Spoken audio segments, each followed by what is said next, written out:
പത്തനംതിട്ട സീരിയലിന്റെ പുതിയൊരു വിശേഷങ്ങളിലേക്ക് എല്ലാവർക്കും സ്വാഗതം.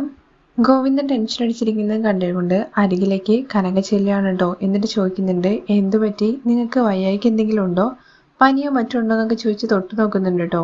എനിക്ക് ഒരു കുഴപ്പമില്ല. നമ്മുടെ നയനമോളെ കുറിച്ച് ആലോചിക്കുകയാണ്. അവള് അത്രയും പ്രശ്നം ഉണ്ടായിട്ട് വീണ്ടും ഇവിടെ ജോലി ചെയ്യാൻ വേണ്ടി വന്നില്ലേ? അത്രയും പ്രശ്നങ്ങളൊക്കെ നമ്മുടെ കൺമുമ്പിൽ നിന്നിട്ടാണ് നടന്നത്. എന്നിട്ടും അവള് ഇവിടെ ജോലി ചെയ്യാൻ വേണ്ടി വന്നത് എനിക്ക് വിശ്വസിക്കാൻ വേണ്ടി പറ്റുന്നില്ല എന്ന് പറയാണ്. ഇത് കേട്ട കനക പറയുന്നുണ്ട്, അത് മുത്തശ്ശനും മുത്തശ്ശിയുടെ സമ്മതം കൊണ്ടാണ് അവൾ ഇവിടെ വന്നതെന്നല്ലേ പറഞ്ഞത്. പിന്നെ എന്തിനാ നമ്മള് വെറുതെ സങ്കടപ്പെടുന്നത് ആ കാര്യങ്ങളെ കുറിച്ച് ഓർത്തിട്ട്? ഇതൊന്നും കേട്ടിട്ട് ഗോവിന്ദന് ഒരു ആശ്വാസമായിട്ട് തോന്നുന്നില്ല കേട്ടോ. എന്താ നിങ്ങൾക്ക് അവൾ നമ്മളോട് കള്ളം പറയുന്നതായിട്ട് തോന്നുന്നുണ്ടോ എന്ന് ചോദിക്കുമ്പോൾ അവൾ എന്നോട് കള്ളം പറയുന്നൊന്നും തോന്നുന്നില്ല, പക്ഷേ അവൾ സത്യങ്ങൾ എന്തൊക്കെയോ മറയ്ക്കുന്നുണ്ട്. അവളുടെ മനസ്സ് ഒരുപാട് വേദനിക്കുന്നുണ്ട്.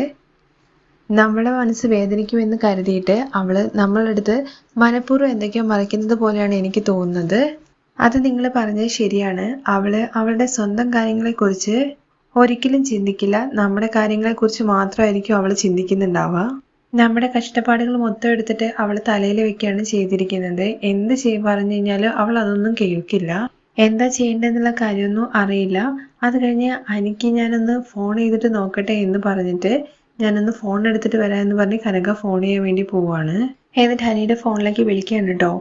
ഈ നേരത്തെ എന്താ ആൻറ്റി വിളിച്ചതെന്ന് ചോദിച്ചുകൊണ്ട് അനി ഫോൺ എടുക്കുന്നുണ്ട്. അവിടെ എന്തെങ്കിലും പ്രശ്നമുണ്ടോ എന്ന് ചോദിക്കുകയാണ് കേട്ടോ. ഇവിടെ ഒരു പ്രശ്നവുമില്ല. അവിടെ നയനമോൾക്ക് എന്തെങ്കിലും പ്രശ്നമുണ്ടോ എന്ന് അറിയാൻ വേണ്ടിയിട്ട് വിളിച്ചതാണ്. ഏട്ടത്തിക്ക് ഇവിടെ എന്ത് പ്രശ്നം ഉണ്ടാവാൻ വേണ്ടിയിട്ടാണ്? ഏട്ടത്തി ഇവിടെ സുഖമായിട്ടിരിക്കുകയാണ്. ഇവിടെ ഒരു കുഴപ്പമില്ല. ആഹാ, വേറെ പ്രശ്നങ്ങളൊന്നുമില്ല. നിനക്കും അറിയാലോ, അത്രയും വലിയ പ്രശ്നങ്ങളൊക്കെ നടന്നിട്ട് അവൾ വീണ്ടും ഇവിടെ ജോലി ചെയ്യാൻ വേണ്ടി വന്നു. അതിനെക്കുറിച്ച് ആലോചിച്ചിട്ട് ഗോവിന്ദേട്ടന് ഒരു സമാധാനവും ഇല്ല. അതുകൊണ്ട് വിളിച്ചതാണ്.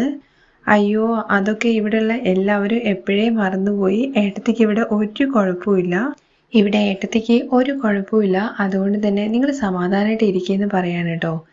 ആ ശരി മോനെ, എന്തെങ്കിലും ഉണ്ടെന്നുണ്ടെങ്കിൽ വിളിക്കണേ ഞങ്ങളെന്ന് പറയുമ്പോൾ, ഇവിടെ ഏട്ടത്തിക്ക് എന്തെങ്കിലും പ്രശ്നം ഉണ്ടെങ്കിൽ ഞാൻ വെറുതെ ഇരിക്കുമോ? അതെനിക്ക് അറിയാം മോനെ എന്ന് കനക പറയുന്നുണ്ട് കേട്ടോ. എന്നാലും ജസ്റ്റ് പറഞ്ഞു എന്ന് മാത്രമേ ഉള്ളൂ എന്ന് പറഞ്ഞിട്ട് ശരി മോനെ എന്ന് പറഞ്ഞ് ഫോൺ വയ്ക്കാണ് കേട്ടോ ചെയ്യുന്നത്. ഇത് കേൾക്കുമ്പോൾ കനകയും ഗോവിന്ദനും ഭയങ്കരമായിട്ട് സന്തോഷമാവുന്നുണ്ട്. നയന അവിടെ സന്തോഷവതിയായിട്ടാണ് കഴിയുന്നതെന്ന് കരുതിയിട്ട് ഫോൺ വെച്ചതിന് ശേഷം കനക പറയുന്നുണ്ട് കേട്ടോ, മോളെ കുറിച്ച് ഓർത്തിട്ട് വെറുതെ ആവശ്യമില്ലാത്ത കാര്യങ്ങളൊക്കെ പറഞ്ഞ് എന്നെയും കൂടി ടെൻഷനാക്കി ഇയാൾ എന്നുള്ള കാര്യം പറയുമ്പോൾ, ഓഹോ, ഞാൻ നിന്നെ ടെൻഷനാക്കിയെന്നല്ലേ? നിനക്ക് ടെൻഷൻ ആയത് കൊണ്ടല്ലേ നീ ഇപ്പോൾ അനിയെ ഫോൺ ചെയ്തിട്ട് സംസാരിച്ചത് എന്ന് പറഞ്ഞിട്ട് കനികയും ഗോവിന്ദനും ചിരിക്കുകയാണ് കേട്ടോ ചെയ്യുന്നത്. എന്തായാലും ടെൻഷനൊക്കെ മാറിയില്ലേ, ഇനി വന്നിട്ട് സമാധാനമായിട്ട് ഉറങ്ങുക എന്ന് പറഞ്ഞിട്ട് കൂട്ടിയിട്ട് പോവാണ് കേട്ടോ ഗോവിന്ദനെ കനക. തുടർന്ന് കാണിക്കുന്നത് പിറ്റേ ദിവസം രാവിലെ നയന റൂമിലേക്ക് വരികയാണ് കേട്ടോ. ആദർശ് കുളിക്കുന്ന കേട്ടിട്ട് പുറത്ത് നിന്നിട്ട് പറയുന്നുണ്ട്, ഇന്നലെ ഡിസൈനൊക്കെ വരച്ച് ആകെ ക്ഷീണിതനായിട്ട് ഉറങ്ങിയിട്ട് രാവിലെ വിശാലമായിട്ട് കുളിക്കുകയാണല്ലേ? ഇതാണ് കറക്റ്റ് ടൈം. ഇന്നലെ രാത്രി വരച്ച ഡിസൈന് എന്നെ കാണിക്കില്ല എന്ന് പറഞ്ഞിട്ട് വലിയ ആളായല്ലോ. ഇത് ഞാൻ ഇപ്പം കണ്ടുപിടിക്കും, ഇല്ലെങ്കിൽ എൻ്റെ പേര് നയന എന്നല്ല എന്ന് പറഞ്ഞിട്ട് ഫുള്ള് പോയി നോക്കുകയാണ് കേട്ടോ. ബെഡ് പൊന്നിച്ച് നോക്കുന്നുണ്ട്. അതുപോലെ തന്നെ കബോർഡും ഒക്കെ നോക്കുകയാണ് കേട്ടോ. ഇവിടെ ഒന്നും കാണുന്നില്ലല്ലോ, എവിടെ വെച്ചെന്നുള്ള കാര്യം നോക്കുമ്പോൾ ഏറ്റവും താഴത്തെ ഡ്രോയറിനകത്ത് നിന്ന് അത് കിട്ടുകയാണ് കേട്ടോ. എന്നോട് കളി എന്ന് പറഞ്ഞിട്ട് ഡിസൈൻ ഇങ്ങനെ തുറന്ന് നോക്കുന്നുണ്ട് കേട്ടോ. ഡിസൈൻ കണ്ടിട്ട് ഓ എന്താ രസം എന്നുള്ള കൈകൊണ്ട് ഇങ്ങനെയൊക്കെ കാണിക്കുമ്പോഴാണ് ആദർശ് പുറത്തേക്ക് ഇറങ്ങി വരുന്നത്. കുളി കഴിഞ്ഞ് പെട്ടെന്ന് തന്നെ ഓടി വന്നിട്ട് നയനയുടെ കയ്യിൽ നിന്ന് അത് തട്ടിപ്പറിച്ച് മേടിക്കുകയാണ് കേട്ടോ. ഏയ് എന്നും കൂടി പറയുന്നുണ്ടേ. തുടർന്ന് നയനയാണെങ്കിൽ, അയ്യോ, നിങ്ങളുടെ കലാവാസന കണ്ടു കഴിഞ്ഞാൽ എനിക്ക് ശരിക്കും രോമാഞ്ചം വരുന്നുണ്ട്. എന്തിനാ നിങ്ങൾ വരച്ചത് ഞാൻ കാണാൻ പാടില്ല എന്ന് വിചാരിച്ചത്? അപ്പോഴേക്കും ആദർശ് അത് ഡ്രോയറിനകത്ത് വെച്ചിട്ട് കീ കൊണ്ട് ലോക്ക് ചെയ്യണം കേട്ടോ. ഇത് കണ്ട് നയന പറയുന്നുണ്ട്, ഇത് ശരിക്കും ഇരിക്കേണ്ട ഇടത്ത് തന്നെയാണ് ഇരിക്കുന്നത്. നിങ്ങൾ വരച്ചതല്ലേ, എന്തായാലും നിങ്ങൾക്ക് ഒരുപാട് നന്ദിയുണ്ട്. ഇത്രയും അത്യപൂർവമായ കാഴ്ച കാണാൻ വേണ്ടിയിട്ടുള്ള ഒരവസരം എൻ്റെ കണ്ണിന് തന്നതിന് വീണ്ടും താങ്ക്സ് പറയണം കേട്ടോ. ഇതൊന്നും കേട്ടിട്ട് ആദർശിന് അടിമുടി അരിച്ചു കയറുന്നുണ്ട്. പക്ഷെ നയനയുടെ അടുത്ത് സംസാരിക്കാൻ പറ്റില്ലല്ലോ, അതുകൊണ്ട് ദേഷ്യം പിടിച്ചിട്ട് അങ്ങോട്ട് പോവാണ്. എന്നിട്ട് നേരെ ചെന്നിട്ട് കബോർഡിനകത്ത് നിന്ന് ഷർട്ട് എടുക്കാൻ കേട്ടോ. ആ ഷർട്ട് കൊണ്ട് തല തുടയ്ക്കുന്നുണ്ട് കേട്ടോ. ഇത് കണ്ടിട്ട് നമ്മുടെ നയന ചിരിച്ച് മരിക്കുവാണ്. എന്താ നിങ്ങൾ ഈ കാണിക്കുന്നത്? ഷർട്ട് വെച്ചിട്ട് തലമുടി തുടയ്ക്കുകയാണോ? അതിനുശേഷമാണ് ആദർശ് നോക്കുന്നത് ഷർട്ടാണെന്നുള്ള കാര്യം മനസ്സിലാക്കിയിട്ട് ഒരൊറ്റ ഏറ് കൊടുക്കുകയാണ് ബെഡിലേക്ക്. എന്താ നിങ്ങൾ ഭയങ്കരമായിട്ട് ടെൻഷൻ അടിക്കുന്നത് പോലെ ഉണ്ടല്ലോ. ഓക്കെ ഓക്കെ, ഇനി നിങ്ങൾ അടുത്ത വരയ്ക്കുന്നത് എപ്പോഴാണ്? അല്ല, നിങ്ങൾക്ക് എന്തെങ്കിലും സഹായം ആവശ്യമുണ്ടെന്നുണ്ടെങ്കിൽ ചെയ്യാൻ വേണ്ടിയിട്ട് ഞാൻ റെഡിയാണ്. നിങ്ങൾ എന്നോട് സംസാരിക്കില്ല, പക്ഷേ എങ്കിലും നിങ്ങൾക്ക് വേണ്ടിയുള്ള ഹെൽപ്പൊക്കെ ഞാൻ ചെയ്തു തരാം.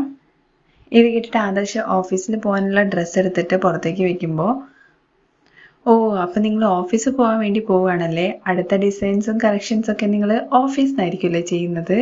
അങ്ങനെ നയനയുടെ സംസാരം കേട്ടിട്ട് ഭ്രാന്ത് പിടിച്ച ആദർശ് നയനയെ പിടിച്ചുകൊണ്ട് റൂമിന് പുറത്തേക്ക് തള്ളാണ് കേട്ടോ. എന്നിട്ട് കതക് അടയ്ക്കുന്നുണ്ട്. എന്തിനാ നിങ്ങൾ എന്നെ പുറത്താക്കിയത്? ഓ മനസ്സിലായി, നിങ്ങൾക്ക് ഡ്രസ്സ് മാറ്റാൻ വേണ്ടിയിട്ടല്ലേ, മാറ്റിക്കോ എന്ന് പറഞ്ഞിട്ട് ചിരിക്കുകയാണ് കേട്ടോ. തുടർന്ന് ആദർശ് താഴെ ഡ്രസ്സൊക്കെ മാറ്റിയിട്ട് പോകുന്നുണ്ട് കേട്ടോ. നോർമൽ ഡ്രസ്സാണ് ഇടുന്നത്, ഓഫീസിൽ പോകാനുള്ള ഒന്നല്ല. എന്നിട്ട് ചായ കുടിക്കാൻ വേണ്ടി പോകുന്ന സമയത്ത് ആദർശിന്റെ അച്ഛൻ പറയുന്നുണ്ട്, നീ പെട്ടെന്ന് തന്നെ റെഡി ആവണം, ഒരു അർജന്റ് മീറ്റിംഗ് ഉണ്ട്, ബാക്കി ഡീറ്റെയിൽസ് ഒക്കെ നമുക്ക് പോകുന്ന വഴിയെ സംസാരിക്കാം എന്ന് പറയുമ്പോൾ, എന്താ ഞാൻ പെട്ടെന്ന് തന്നെ റെഡി ആയിട്ട് വരാം എന്ന് പറഞ്ഞിട്ട് മുകളിലേക്ക് ചെല്ലുകയാണ്. റൂമിൽ ചെല്ലുന്ന സമയത്ത് നയന അയൺ ചെയ്തുകൊണ്ടിരിക്കുകയാണ്. ആദർശ് ഓഫീസിൽ പോകാനുള്ള ഡ്രസ്സ് ഇടാൻ വേണ്ടിയിട്ട് കബോർഡ് തുറന്നു നോക്കുന്ന സമയത്ത് കബോർഡിനകത്ത് ഒരൊറ്റ ഡ്രസ്സ് പോലും ഇല്ല.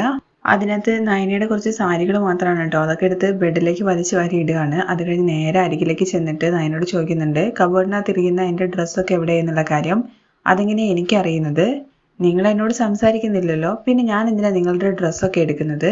നീ വെറുതെ ആളെ കുഴപ്പിക്കല്ലേ. അച്ഛൻ ഓഫീസിലേക്ക് പോകാൻ വേണ്ടിയിട്ട് റെഡി ആവാൻ വേണ്ടി പറഞ്ഞിട്ട് എന്നെ വെയിറ്റ് ചെയ്തിരിക്കുകയാണ്. അതുകൊണ്ട് തന്നെ പെട്ടെന്ന് തന്നെ പറ, നീ എവിടെയാണ് എൻ്റെ ഡ്രസ്സ് കൊണ്ടുപോയി ഒളിപ്പിച്ചു വെച്ചിരിക്കുന്നത്? ഞാനൊന്നും ഒളിപ്പിച്ചു വെച്ചിട്ടില്ല, എല്ലാം അയൺ ചെയ്ത് വെച്ചാണെന്നുള്ള കാര്യം പറയുമ്പോൾ, നിന്നോട് ഞാൻ അയൺ ചെയ്യാൻ വേണ്ടി പറഞ്ഞതെന്ന് ചോദിക്കുകയാണ്. സാധാരണയായിട്ട് എല്ലാ കാര്യങ്ങളും ഞാൻ തന്നെയല്ലേ ചെയ്യുന്നത്? ഭർത്താവിൻ്റെ ഡ്രസ്സൊക്കെ അയൺ ചെയ്ത് വെക്കേണ്ടത് എൻ്റെ കടമയല്ലേ?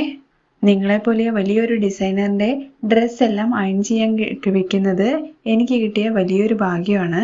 നീ വെറുതെ മനുഷ്യനെ കളിയാക്കരുതെന്ന് പറയുമ്പോൾ ഞാൻ പറഞ്ഞത് സത്യമാണ്. നിങ്ങളുടെ ഡ്രസ്സ് തൊട്ട് അയൺ ചെയ്യുന്ന സമയത്ത് എൻ്റെ മനസ്സിന് വല്ലാത്തൊരു സന്തോഷമാണ് കിട്ടുന്നത്. നിങ്ങളുടെ കലയെ ഞാൻ ബഹുമാനിക്കുന്നുണ്ടെന്നൊക്കെ പറയുന്ന സമയത്ത് നിർത്ത്, എവിടെ എൻ്റെ ഡ്രസ്സെന്ന് ചോദിക്കുമ്പോൾ ഒരു തുണി വെച്ച് എല്ലാം മൂടി വെച്ചിരിക്കുകയായിരുന്നു കേട്ടോ. ഇതാ എന്ന് പറഞ്ഞിട്ട് തുറന്ന് കാണിച്ചു കൊടുക്കുന്നുണ്ട്. നീ ഇടയായിട്ട് കുറച്ച് കൂടുന്നുണ്ട്. സ്വന്തം ഭർത്താവിൻ്റെ അടുത്ത് പറയാതെ കാര്യങ്ങളെല്ലാം ചെയ്യുന്നു. അവനോട് ഒരു മര്യാദയില്ലാതെ സംസാരിക്കുന്നു.